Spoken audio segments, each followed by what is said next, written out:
The countdown is on. Today marks the beginning of 100 days until the critical and life-saving authority placing fentanyl-related substances in Schedule I expires. In 100 days, that expires. The Congress has extended this authority multiple times, most recently in May. However, when choosing how long to extend this authority, Congress shortchanged itself by providing only 5 months to contemplate how to permanently control fentanyl analogs. I pushed for a longer extension, even spearheading bipartisan legislation that would have extended this authority into the next year. But my colleagues on the other side of the aisle insisted that 5 months was sufficient to work with the administration to find a permanent solution scheduling fentanyl-related substances.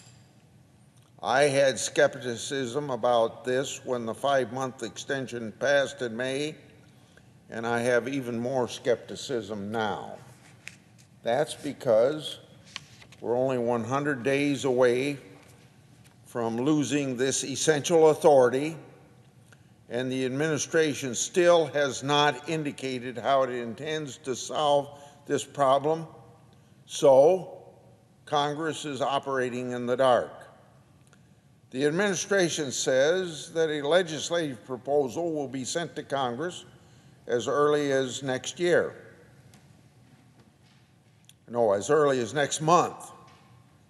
But this proposal won't be a done deal once it arrives on Capitol Hill because, you know, presidents propose, Congress disposes. If it doesn't include measures to protect vulnerable communities, to prevent more drug overdose victims, and proactively determine and punish drug traffickers, then it won't be enough to solve the problems of a drug, fentanyl, killing several 100,000 people. I've been beating the drum on scheduling fentanyl analogs for a long period of time because it's a fight worth having.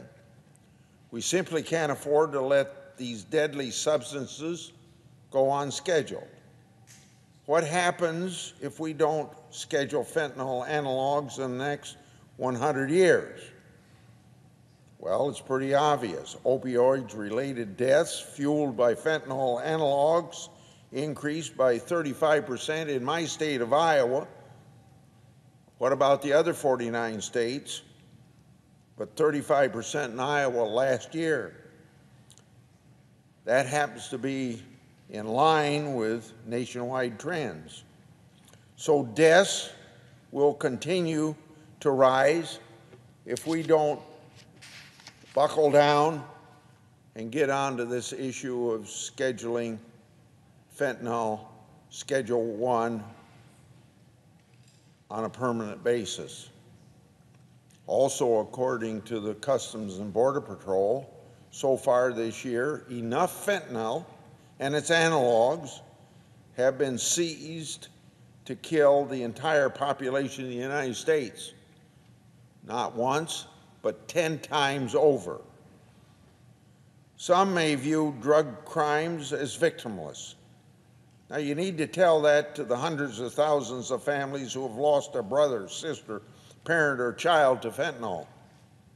Tell that to Rob and Deb Courtney, the parents of Chad Courtney from North Liberty, Iowa. Chad died 5 years ago because of fentanyl. He used painkillers and then turned to abusing heroin. Rod and Dem tried to help their son through rehab and treatment. Then one day they received the call that they've been dreading. Their son died because a drug dealer laced heroin with deadly fentanyl substance. Rod said that one of the last memories he has of his son was picking him up from treatment, and Chad stating, quote unquote, "I just want to make a difference." We owe it to Chad and the other 36,359 victims of fentanyl-related overdose deaths to make a difference now, and that means passing legislation that schedules fentanyl and its analogs permanently. Congress can ensure that we put people over profits and communities over cartels by permanently scheduling fentanyl-related substances. I don't doubt that my colleagues on both sides of the aisle want to protect their constituents.